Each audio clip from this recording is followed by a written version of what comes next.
welcome back to more Labyrinth.os. Let's return to our game. Let's spend another hour and a half cranking so I don't get sleepy. So okay, let's see how are my party doing. Just let me check their levels again. I completely forgot what their levels were at the end of the last session. Just let me confirm if anyone has reached 21. 18, 20, 20, 20. Okay, no one has reached yet. So let's go back to the grind. Let me see. Yeah, I have to go there, here.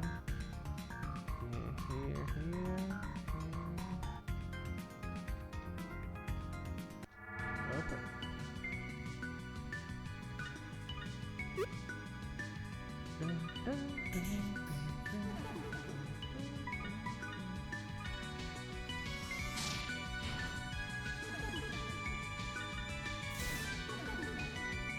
At least in terms of speed, the characters are actually getting their turns.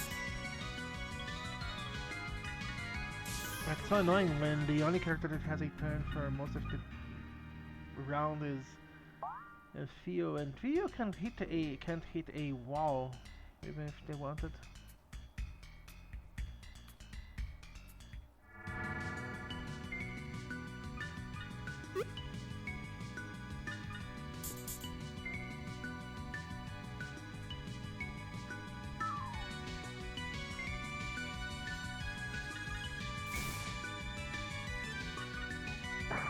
You won't get a second turn to capitalize on that, so yeah, get lost.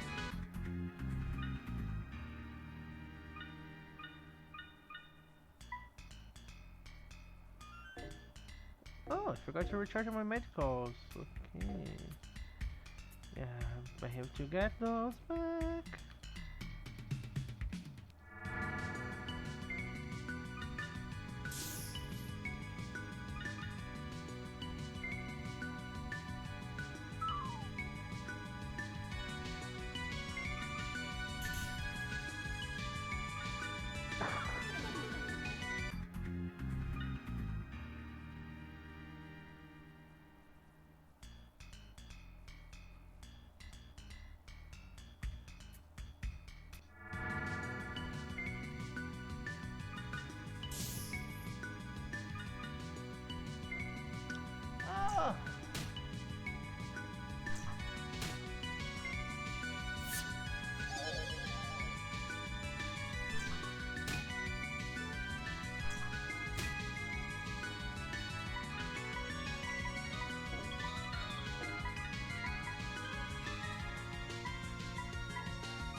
What the fuck? Why is everyone missing all of the sudden?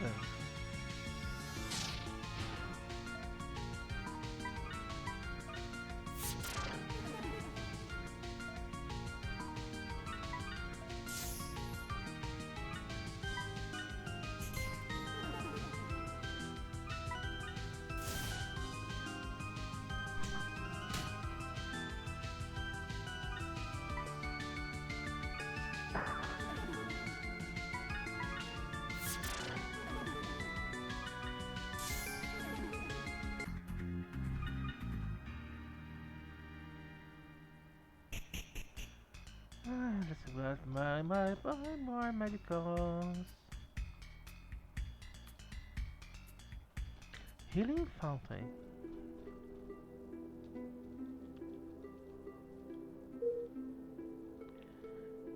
I want to heal.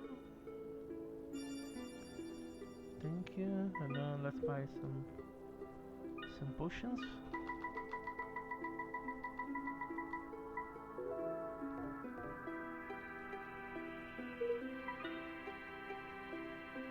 Thank you. See you later.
Yeah, one of my first objectives is going to get everyone above 40 HP.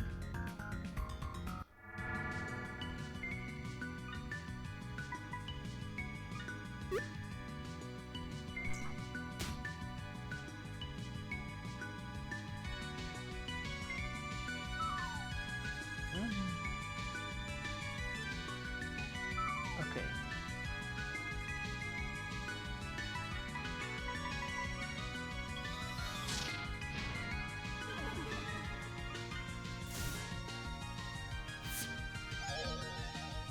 Fuck.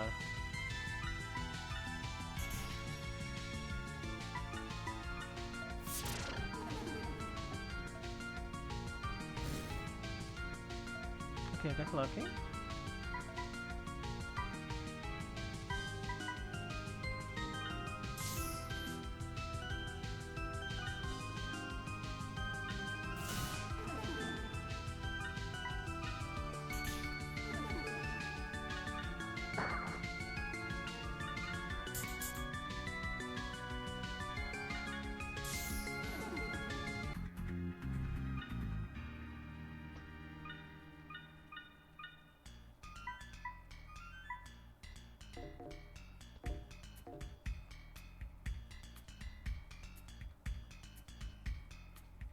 Dun, dun, dun, dun, dun, dun.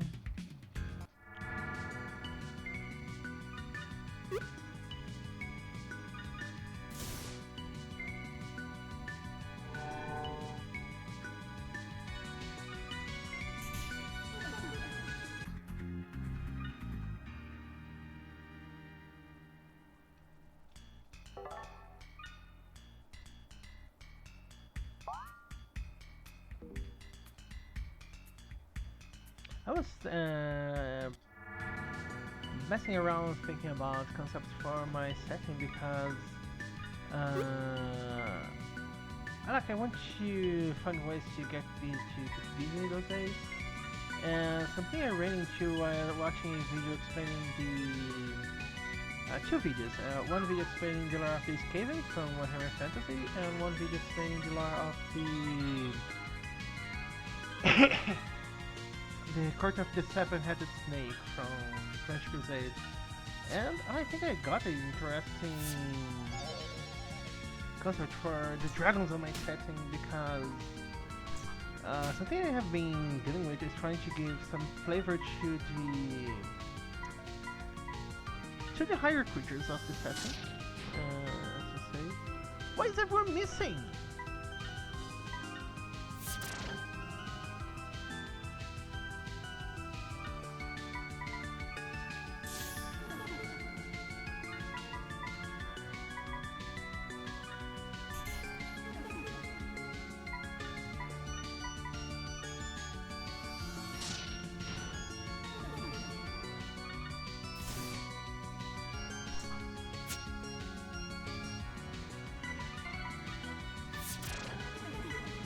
So, what happened in my setting? My setting for Dungeons and Dragons, that's what I was talking about the other day. It's one of the things that I wanted to use in Dungeons and Dragons for my setting is that dragons are kind of really important in the Dungeons and Dragons setting, like even the name. It's not just because of Dungeons and Dragons, like dragons are really important for many of the source materials that are used in this setting, like for example Shadowrun and some of the magic stuff, and even like stuff like the Final Fantasy games and Dragon Quest. And one of the things I was thinking about, like how to make dragons a effective part of the lore, like because yeah, the main lore we get for dragons in Dungeons and Dragons is simply that they are extant part of the Syrian army in the old Dungeons and Dragons lore. But the main thing is that like I decided to remake the whole thing, the whole disposition of the old races. Like it became more of it became closer to Battlestar Galactica, where like there are not just two factions. Like the old races had multiple factions with their own understandings of what should be the next step for the galaxy. And the war was not just a war with two people, it was an ideological war where everyone was fighting everyone for supremacy. So most of the biotechnology was moved from the Senate. That like a huge issue of the old Dungeons and Dragons lore is that the Senate pretty much had like every single technology ever. Like it made them kind of not interesting because yeah, when every single technology comes from the same race, it's not really. This doesn't really make their enemies that interesting because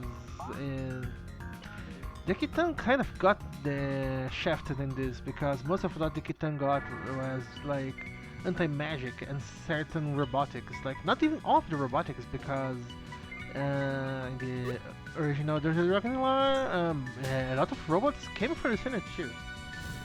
So yeah. So instead, I've decided to give each faction a focus of the old lore, of the old races. And what's the main concept behind each one is that their focus is more of an ideological basis for why they choose to oppose the others in how the universe should be, how the galaxy should be shepherded. So the Strynets are closer to what the Hellcondors are in the Kirby lore. So they're miracle makers. They make incredible technology that are tools, and they believe that tools are the utmost representation of evolution. So better tools, better access to miracles, better access to technology means a better overall galaxy. And who got the biotechnology in this case was actually just confirm the path. Okay, was actually the Atlanteans, because Atlanteans actually appear in multiple RPG settings, including Atlantis: The Second Age. Like I really recommend reading their source book; it's actually pretty interesting. And one of the main things that Atlanteans got in most settings is that like they like to fiddle around with either eugenics or genetic manipulation. So I've decided to make the Atlanteans in my lore a mix of the Pillarman from JoJo, the Q from All Tomorrows, the Atlanteans from Atlantis: The Second Age, and also forgot the name of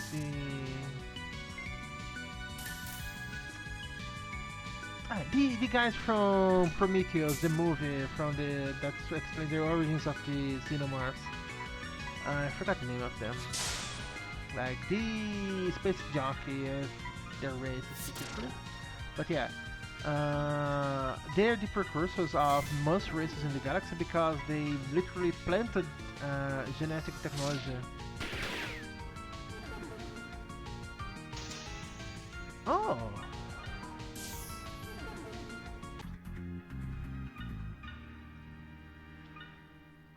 They implanted genetic technology all over the place, so because they wanted to hasten evolution.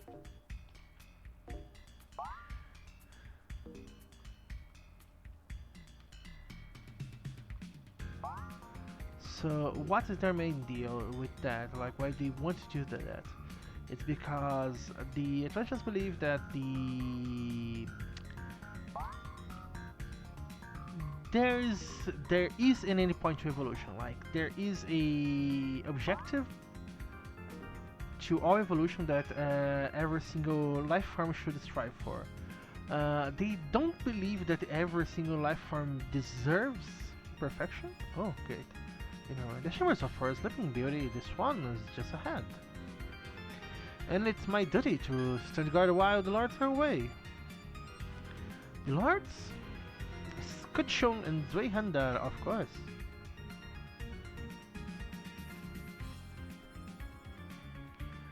Sleeping chamber. I hope I don't get an encounter.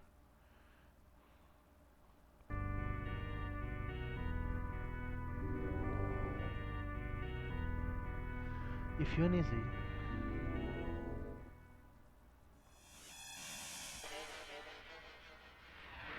Yeah, I saw something flash on my screen.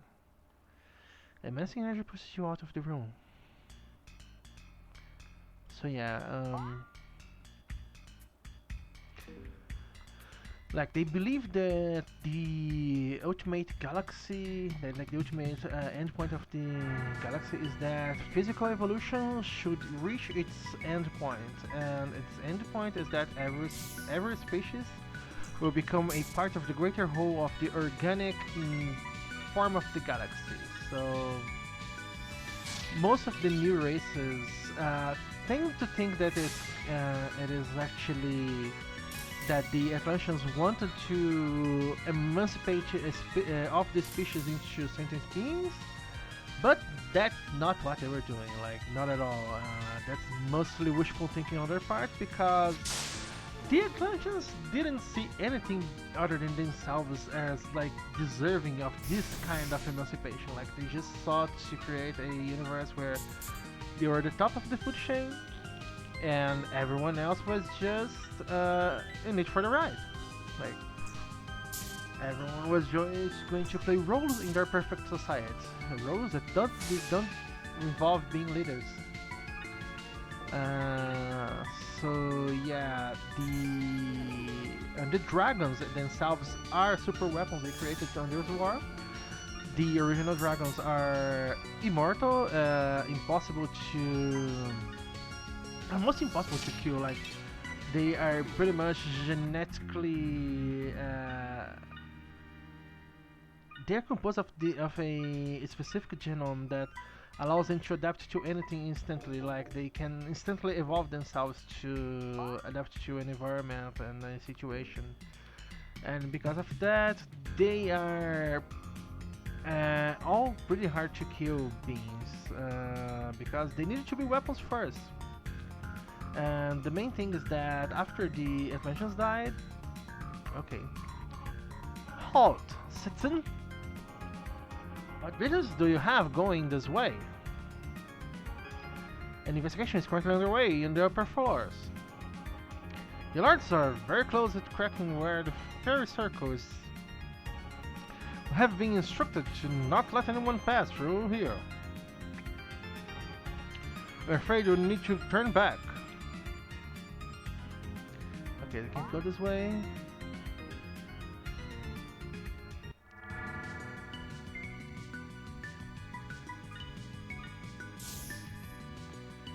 Ah, these guys are extremely annoying to fight. Ah.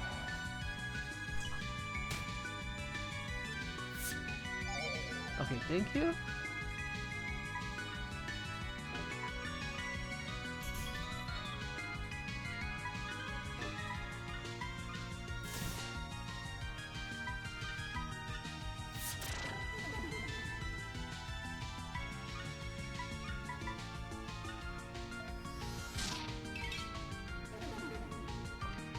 Okay, going back to the dragons are like, thanks to the nature of how fucking absurd their physiology is, they survived the war on heaven. Like they survived the catastrophic event that destroyed of no life in the no intelligence life on the universe.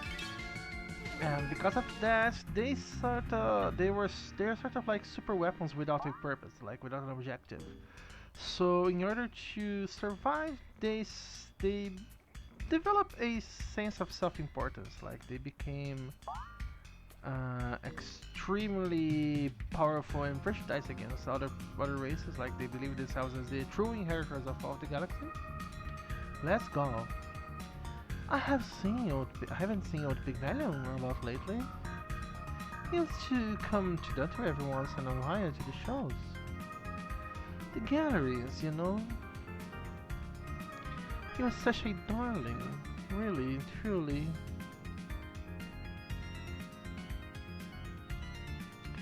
And thanks to these, like, necessity to create a sense of self-importance, because, yeah, dragons can back up their bullshit abilities, like their bullshit claims that they are the true inheritors of the universe. So the thing is that since dragons can back that up, okay, let me see. Choose a floor. Ah, interesting. I forgot what floor I am. let's check each one.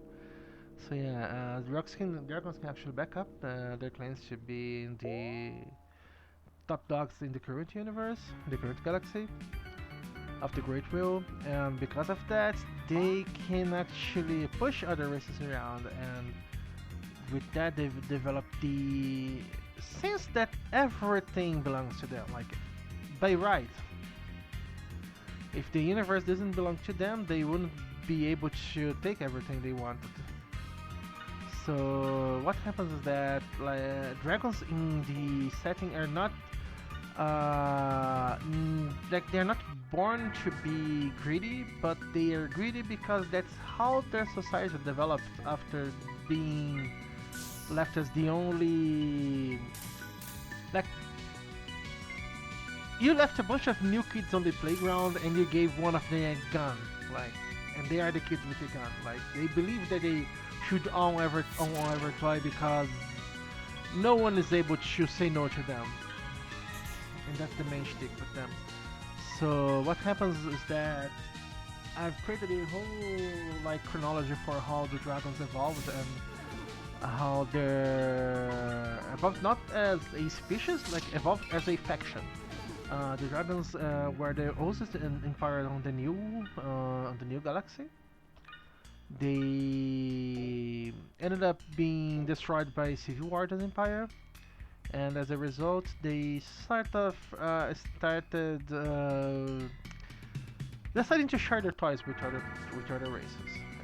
Thanks to that, they decided to find a way to solve their issue of not being able to procreate, because since they were supposed to be weapons, the inventions didn't give them any means to reproduce. Like dragons, the dragons were created to be guns, and why you're going to give your gun the ability to have children? So yeah, but dragons couldn't replicate their own being completely. Like they have no understanding of the technology to that level to create themselves again. So what they did was to create a new species that is effectively called the dragons, that is as close as possible they could get to themselves, but being able to reproduce. They're like not even close to being as strong as the original ones. Like the original ones are like by definition godlike in their powers. But in exchange to that, the ability to have children allowed them to expand their operations and to interact with other species. Okay, there are multiple elevators in here. That's interesting.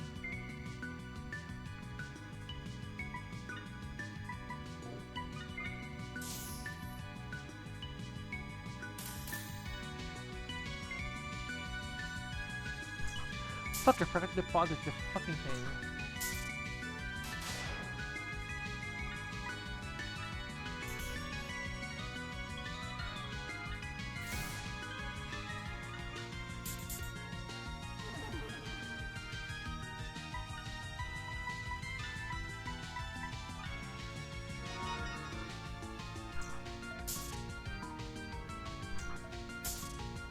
Okay, yeah, thank you.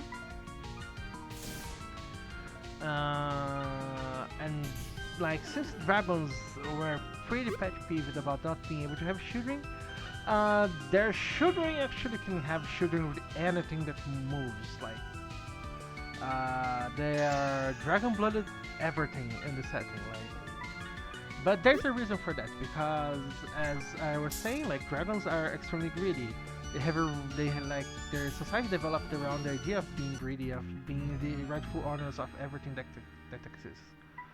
So what is their deal with that? Is that dragons have a bunch of children because uh, since dragons will outlive any of their mixed children, like any children they can have with any other species,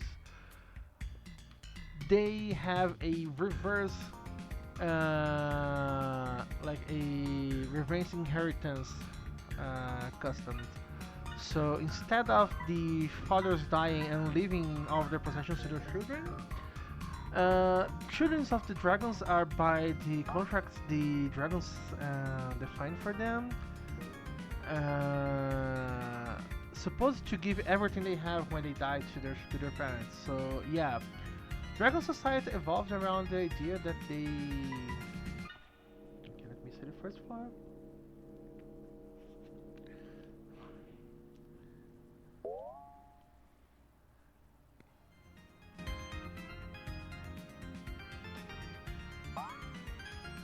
Huh.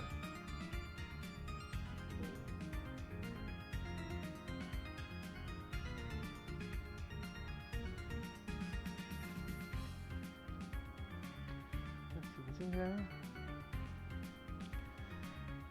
Oh, this one skill is a dancer is unmatched. She used to get invitations to perform at Notus of all places, though she would always turn them down. If I were her, would have gone. They don't just let anyone into that tower, you know?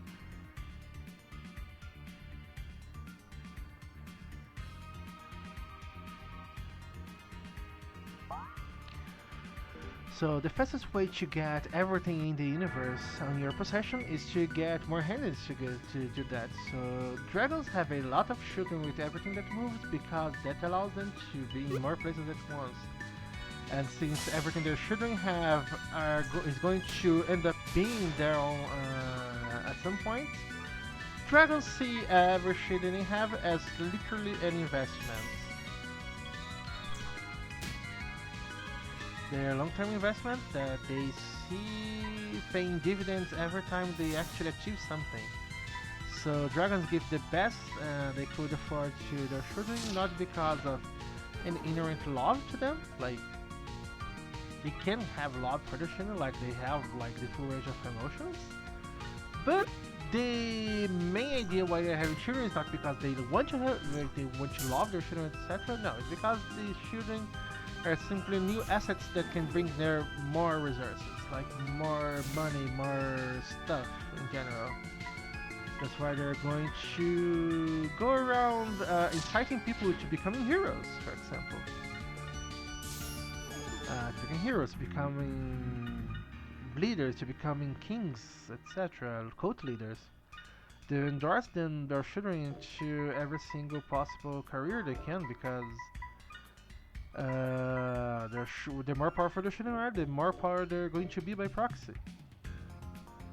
And why is that an important part of their culture? Is that that rule is valid to their children too. So if their children have children, and they will generally outlive their children because the more dragon blood you have, the longer you live. It's no coincidence, is it? That as soon as the swan fell into her eternal sleep, that weird dragon suddenly made its entrance. The two must have be connected somehow. So the thing with dragons having children is that since their children will also have the same like benefit of their longevity, like not to the same level, but will be able to outlive their children. The entire dragon society and their offsprings is based on a huge pyramid scheme. Like the entire society is focused on amassing power and for fuck's sake!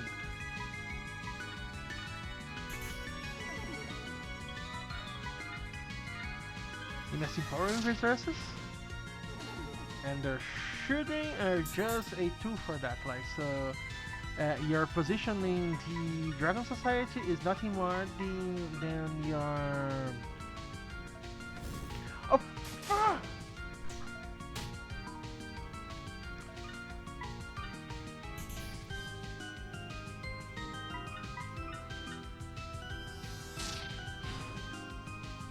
Ah!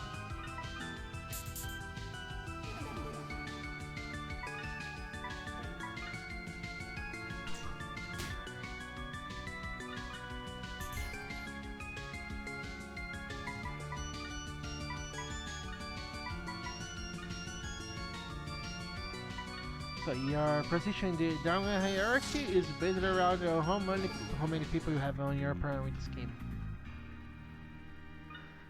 Because I cited about the idea of creating main factions for the plot, and in the setting currently there are 9 factions, like 9 main factions. Like there are sub factions that exist locally on every single place, but in terms of main factions, like the big players, the people that actually are brokering power outside of Sigil, is the Draconic Empire. Is the second Draconic Empire is the redux of their original attempt at an empire, but it's actually a form of, how to say,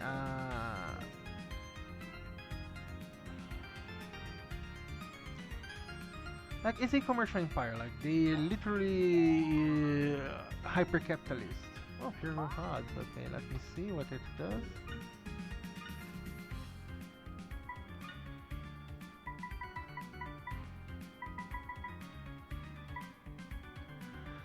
Cute witches. Ah.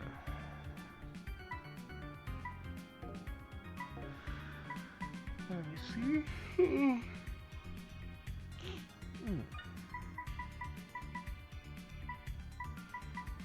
None of my current characters can use rods. Like Nikki can, but like she would lose access to most of her skills, so nah. You know what? I'm going back to the base. I don't want to risk closing off my memory again.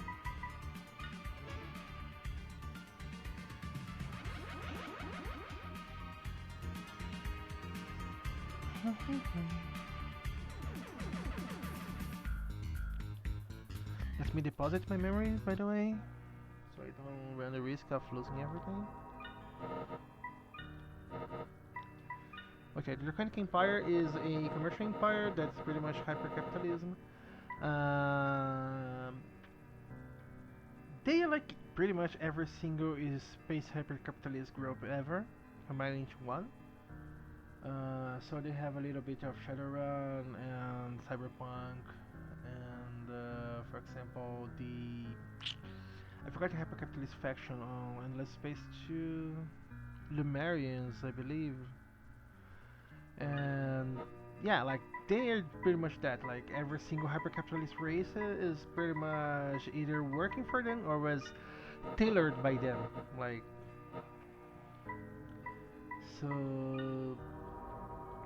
Yeah, they control the money, like they control access to resources because they always had the most resources of all the current races because they are one of the only surviving races that actually knows enough of the old races technology to use it properly. So they always got a technological advantage over everyone else, and they have a complete lack of scruples. Like they don't even believe anything that's not themselves is worth the time. So some of them have a sense of self-importance, like believing themselves to be the inheritors of the Atlanteans. They believe they should be the shepherd of the races. So yeah, when they try to shepherd the races, they are trying to display their magnanimousness. Like they are not as selfish as their breeding that just treat the other races as resources. They see themselves as magnanimous, but in terms of behavior, they aren't that different. Like it's like they suffer from like dragons that are pretty into helping other races are pretty much suffering from the universe's version of white man's guilt. Like they colonized a lot of the galaxy at some point, and they see themselves as responsible for that, like for the races they took over. So white man's guilt, no, white man's burden.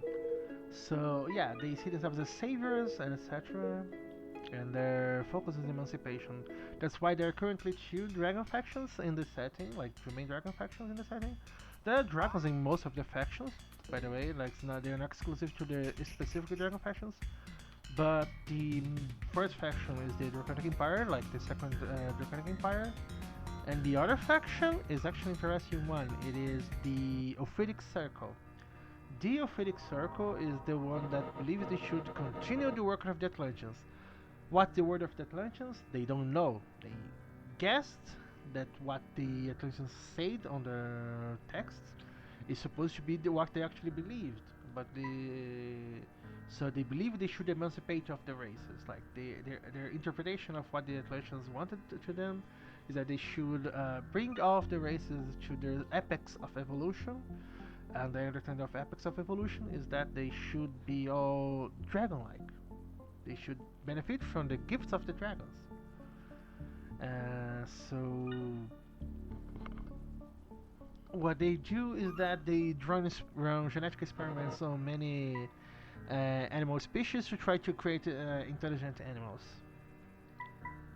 Because yeah, having children with animals is not going to be a very fast process. So they are just going to directly try to evolve those animals using the technology.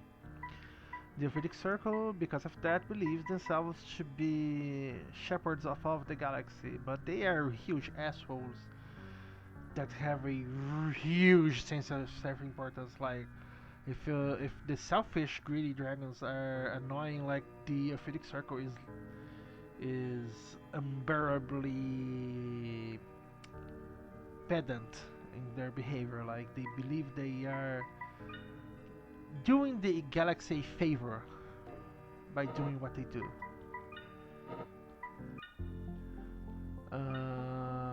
So yeah, there are two different ideological groups inside of the Draconic factions, and on top of that, there are also like many other ideologies inside of the dragon groups, like the Bahamut, the original leader of the dragons. He was not a member of the Second Draconic Empire. He was actually a founding member of the Blessed Order because he saw that the main reason why there was a Dragon Civil War is that there was too much free will running around. Like people shouldn't having this much ability to dissent in his mind. If all people in the world, in the galaxy, just followed his plans, everything would be working today.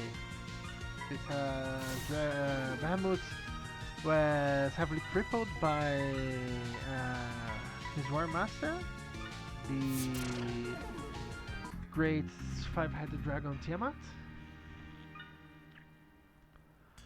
And because of that, his whole empire fell down.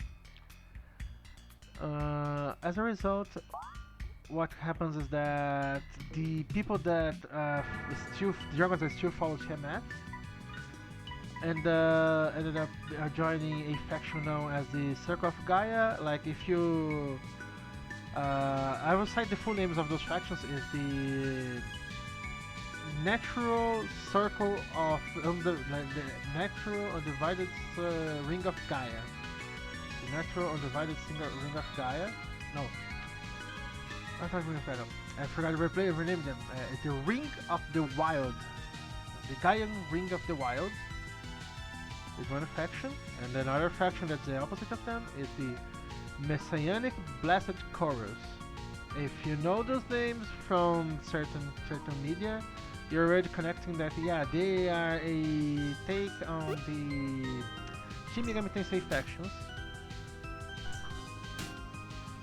So yeah, they represent the lawful, chaotic ends of the scale, but they're not like lawful in the way D&D does it. They are more lawful in the way D&D does it. It's more like lawful chaotic in the way Shin Megami Tensei does it, where it's less of a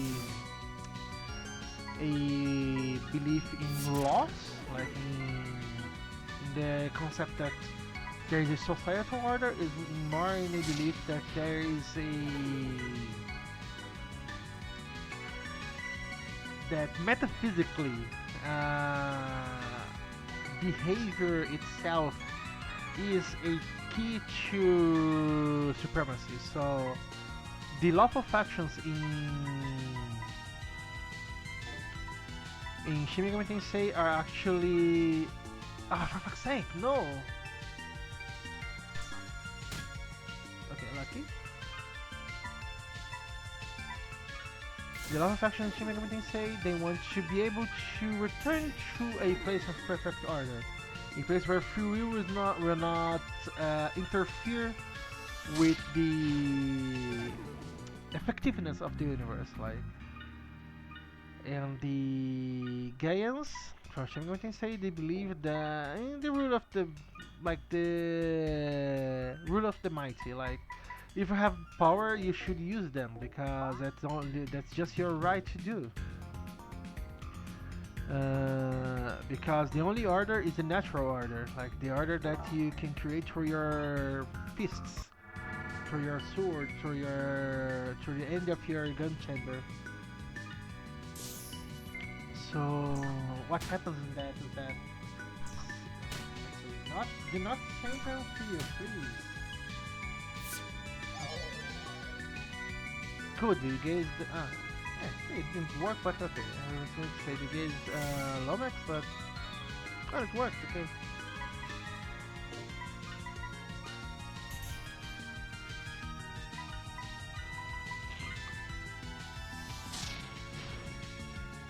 Ah.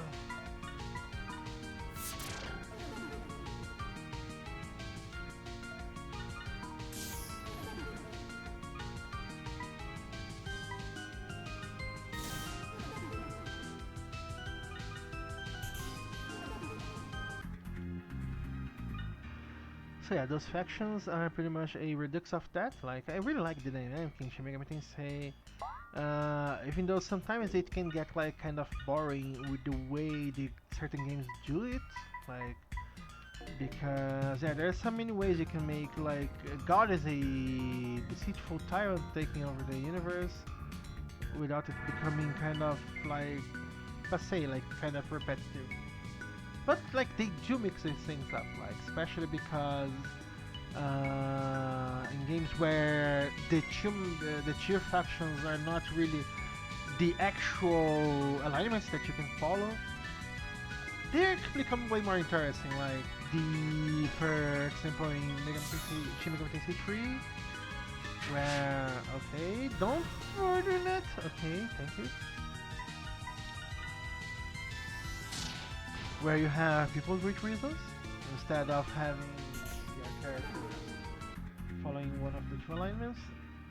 So in this specific situation, you have Lucifer actually being an interesting force in the plot because he actually can participate in it without being directly, in case of you being conned by him into furthering his war with God, with the YHVH. So what happens in that the 9 factions, like a short explanation, in terms of when they were formed, like they are the Ring of the Wild, the Wild with Y, like because it's also based on the Wild from World of Darkness. I realized something strange, like those boogies, they actually are weak to fire elemental, but they actually use fire elemental magic.